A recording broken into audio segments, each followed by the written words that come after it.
If you want to get Damien Pierce in your draft this weekend, you're probably going to have to pay up. I'm Joe Dolan, and this is the Fantasy Points Daily Lineup for Friday, August 26th, 2022.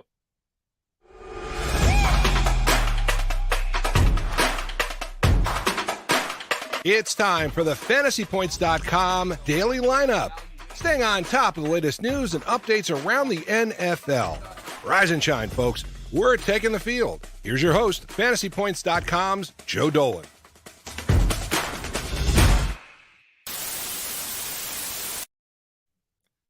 Starting at quarterback today, we don't actually know, but maybe Pete Carroll does. Now, the Seahawks coach told reporters that the world's saddest quarterback competition between Drew Lock and Geno Smith is even, adding that Lock will get a ton of snaps in the preseason finale Friday against Dallas, Adam Jude of the Seattle Times reports. Lock has missed a good bit of time after a particularly nasty bout of COVID-19. Now, according to ESPN's Brady Henderson, Carroll said Seattle will take, quote, all the time we need to settle on a starter. And old Pete noted that the Seahawks have 2 weeks between their preseason finale and their opener against the Broncos to make the call. Now, on Friday night, Geno Smith will start the game. Carroll acknowledged that Geno is probably still in the lead. Geno's popular in the locker room, and that makes a lot of sense with Lock missing some time that, Geno is in the lead at the quarterback battle, as he has all summer, but Lock will play most of the game, potentially up to 3 quarters. That's a siren for you preseason DFS sickos, by the way. Quote, I'm wide open for whatever happens, Carroll said, per Brady Henderson. Geno's been the guy in the lead position the whole time, and I've protected that thought throughout. He's done a really nice job. He's been very consistent, so we'll just see what happens. There's 2 more weeks of practice, too, after this. I had a set thought on what we would do with the timeline, but that got disrupted, meaning Lock's COVID battle, so we're going to use all the time we need. But Henderson also noted that at certain times, Lock outplayed Geno this summer, pointing out that the Seahawks opened to the public mock game on August 6th was one instance, and then later in the preseason opener against the Steelers when Lock threw a pair of touchdown passes. But from a fantasy perspective, here is my rooting interest. Geno. It is admittedly a small sample size, but wide receiver DK Metcalf averaged 17.2 fantasy points per game in Geno's 3 starts last year, compared to 13.9 fantasy points per game in Russell Wilson's 14 starts. Meanwhile, let's look at Denver's quality receivers. In his career, Courtland Sutton has averaged 30% fewer fantasy points per game in Lock's starts versus all other Bronco quarterbacks. The same is true for Jerry Jeudy, who averages 10% fewer fantasy points per game with Lock versus all other Denver quarterbacks over that span. And for Tim Patrick, who averages 18% fantasy points per game fewer in Lock's starts versus other Denver quarterbacks over Lock's career. Jeepers! One other thing to point out. Carroll isn't ruling out playing both guys in the regular season. Quote, I know it's not supposed to be a good situation when you have 2 quarterbacks, Carroll said via Brady Henderson. It means you don't have one, is the old saying. I don't know that. We might have 2 ones. We'll see what happens. And here's my old saying, Pete. You might not have 2 ones, but you certainly have number 2. Starting at running back today is the man even your buddy who doesn't pay attention until fantasy draft day is excited about. If you've watched this program for the last 3 weeks, or more importantly, been reading fantasy points since literally before the NFL draft, you knew we were excited about rookie running back Damien Pierce of the Texans. But one of the downsides of the proliferation of information and content in the Twitter era is that guys just don't slip through the cracks the way they used to. And after an excellent performance in Amazon's debut NFL broadcast, there is no way Pierce is going to fall as far as you want in your hometown drafts. It's just not going to happen.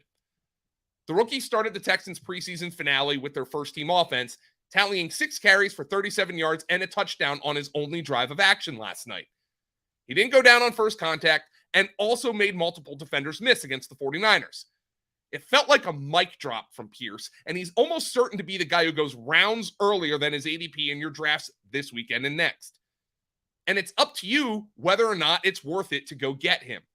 The Texans will be an improved team, but not a good one. And the Texans still do have Rex Burkhead and Marlon Mack here to potentially take some work away from Pierce.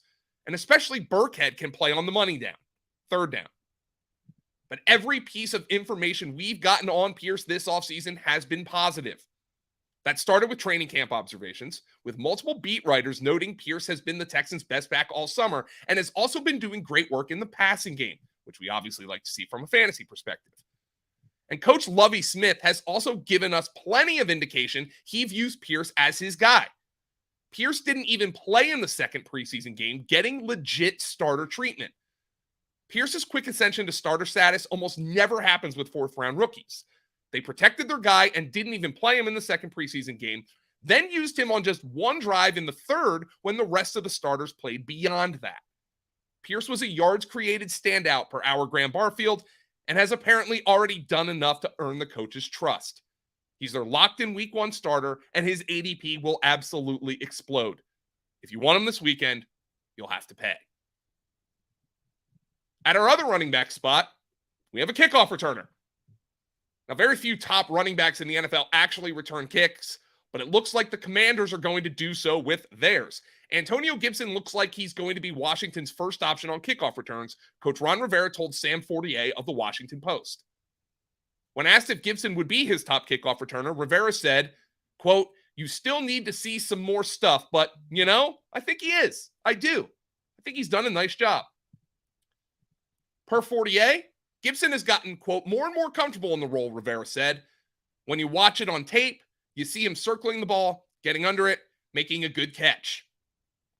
Something he did well in college, and we're pretty excited having him do it. So there are several layers to this onion I want to peel away. First of all, it's another knock in Gibson's fantasy value, for those of you who don't have return yards in your leagues. Again, if the Commanders saw 300 offensive touches in Gibson's future, they wouldn't have him in this role. It wouldn't be happening. They can say all they want. And everything from this offseason points to the fact that they don't want Gibson to be a bell cow running back. The Commanders convinced J.D. McKissick to drop out of an agreement with the Bills, then used a third-round pick, a premium pick, on Alabama's Brian Robinson in the backfield. This is a crowded backfield. But the Commanders have also been looking for ways to get Gibson's size and speed into the open field, and returning kicks is a way to do that. Remember, Gibson was a slot receiver in college, and some thought he'd transition best to that role in the NFL. He hasn't shown the ball security or instincts that you'd like to see from a foundation back, but there are still skills that can be a massive help to an NFL team. Unfortunately, those skills might not be a massive help to fantasy teams, and that's why Gibson's ADP has been plummeting for weeks. At our first wide receiver spot, we have someone looking for a new home. According to his agent, Ron Slavin, Jets wide receiver Denzel Mims has formally requested a trade from the team. And here's Slavin's statement. "It's just time. Denzel has tried in good faith, but it's clear he does not have a future with the Jets. Denzel vowed to come back better than ever this season, and he worked extremely hard in the offseason to make that happen.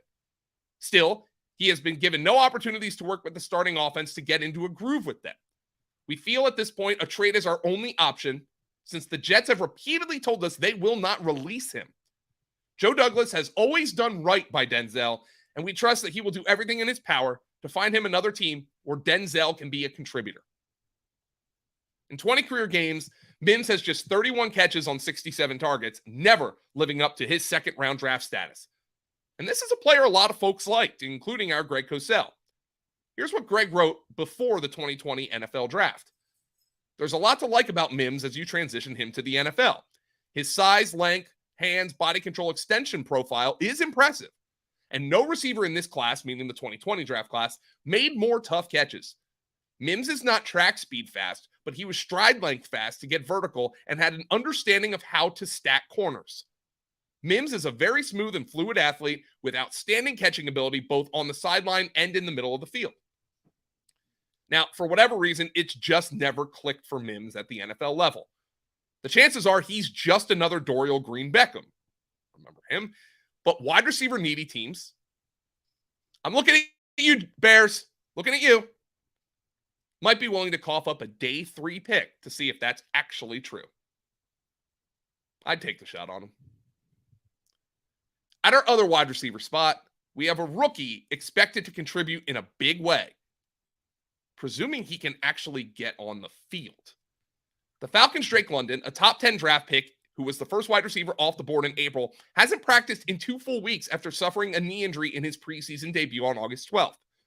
At this point, it's highly unlikely London will play in the Falcons' final preseason game, which means he'll be heading into the regular season without a whole lot of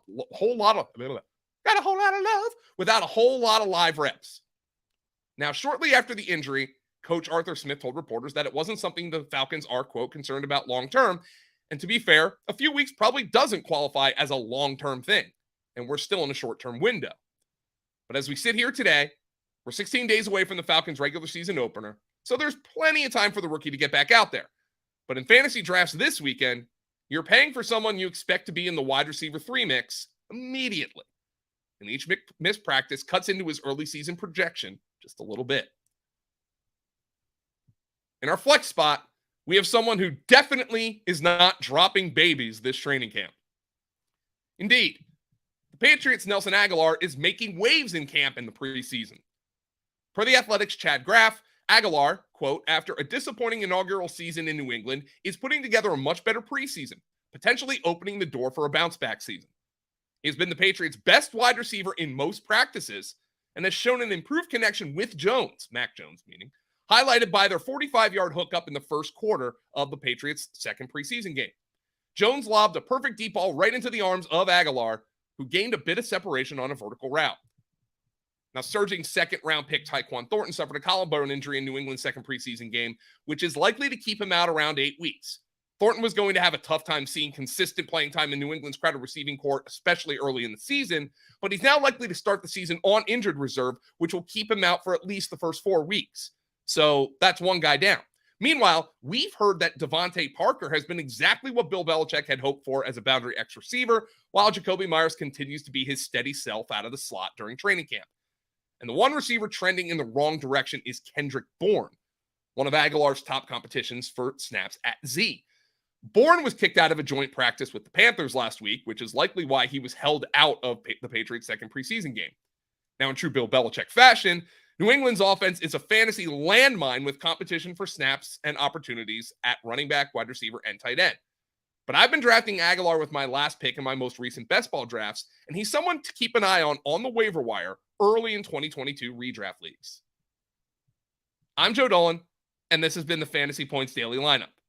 Remember to like this video, hit that thumbs up down there, and subscribe to the Fantasy Points channel for the daily lineup and all of our other videos. And I know your fantasy draft is coming up. Head to fantasypoints.com for all your fantasy draft needs with projections, cheat sheets, and articles updated constantly over the next 2 weeks. Piece of news comes down, we're going to be updating. What's more, you can use code LINEUP22 for an extra 10% off any package. And by the way, all those Greg Cosell scouting reports that I reference in this show, our prospect guide with Greg Cosell's rookie scouting profiles and Wes Huber's Devy profiles, that is an additional 60% off in celebration of the start of the fantasy football season. It's a must for dynasty players. Remember to tune in next Tuesday for another week of the Daily Lineup. Have a great weekend, folks. And frankly, kick ass during your drafts.